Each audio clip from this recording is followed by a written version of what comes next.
Hello everyone, कैसे हो आप सब। एक बार पुनः स्वागत है आप सभी का हमारे अपने YouTube channel Shiv coaching classes पर। उम्मीद करते हैं आप सभी मस्त होंगे, बेहतर होंगे, आपके बोर्ड एग्जाम की तैयारी भी अच्छे से चल रही होगी।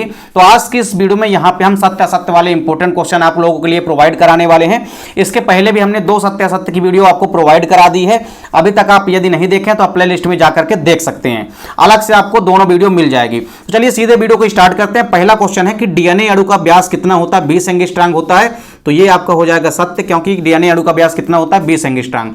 अगला क्वेश्चन है कि कोशिका विभाजन के समय आनुवांशिक पदार्थ की प्रतिकृति होती है, तो बिल्कुल रेप्लिकेट होते हैं, सत्य हो जाएगा। अगला क्वेश्चन है वाटसन एवं क्रिक द्वारा प्रस्तावित डीएनए का मॉडल जो है जेड डीएनए कहलाता है, तो ये नहीं कहलाता, बिल्कुल गलत है।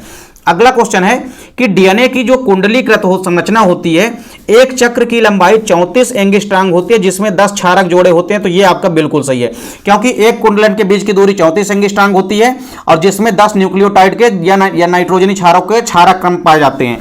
अगला क्वेश्चन है कि नाइट्रोजनी क्षारक पेंटोज शर्करा के साथ संलग्न होकर न्यूक्लियोटाइड का निर्माण करते हैं, तो ये गलत है, क्योंकि आपको हमेशा याद रखना है कि जब तक 3 चीजें नहीं मिलेगी तब तक न्यूक्लियोटाइड का निर्माण नहीं होगा। अगला क्वेश्चन है कि स्वतः जनन सिद्धांत के अनुसार जीवन की उत्पत्ति अजीवित वस्तुओं से हुई है, तो ये आपका सत्य हो जाएगा, क्योंकि स्वतः जनन का सिद्धांत यही कहता है कि जीवन की उत्पत्ति जो है वह अजीवित वस्तुओं से ही हुई है।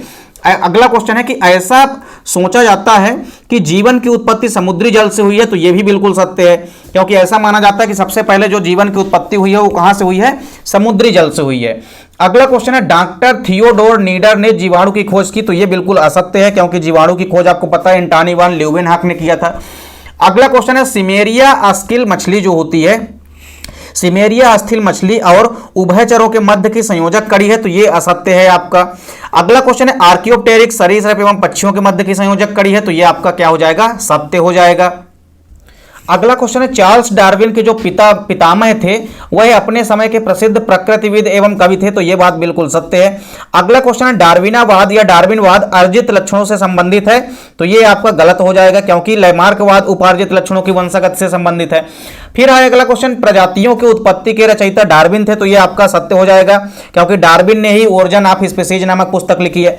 अगला क्वेश्चन है निएंडरथल मानव की जो मस्तिष्क क्षमता थी वो आधुनिक मानव के लगभग बराबर थी, तो यह भी आपका क्या हो जाएगा? सत्य हो जाएगा। अगला क्वेश्चन है कि कैंसर उत्पन्न करने वाले जीन को हम ऑन्कोजीन कहते हैं, तो यह भी आपका क्या हो जाएगा? सत्य हो जाएगा। अगला क्वेश्चन है कि सभी प्रकार के कैंसरों का लक्षण अर्बुद निर्माण होता है, तो यह बिल्कुल गलत है, कुछ कैंसरों का होता है, सभी का नहीं।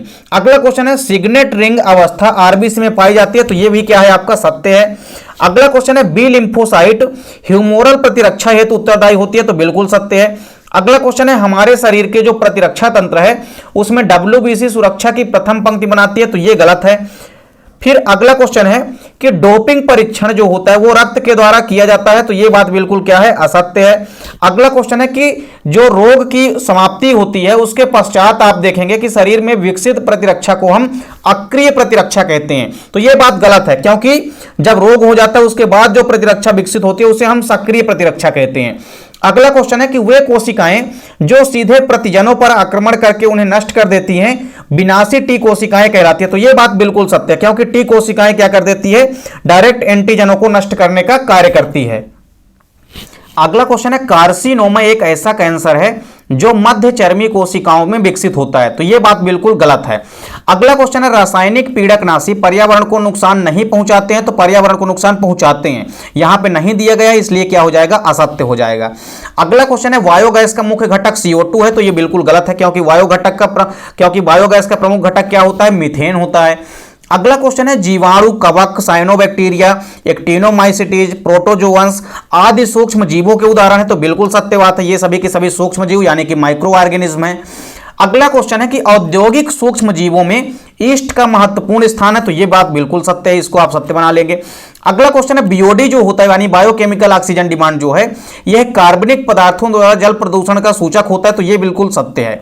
अगला क्वेश्चन है पीसीआर का प्रयोग टीका उत्पादन हेतु किया जाता है, तो टीका उत्पादन के लिए नहीं किया जाता है, बल्कि डीएनए की कई सारी कापियां यानी कि क्लोन प्रतिकृति तैयार करने के लिए किया जाता है, तो यह आपका हो जाएगा असत्य।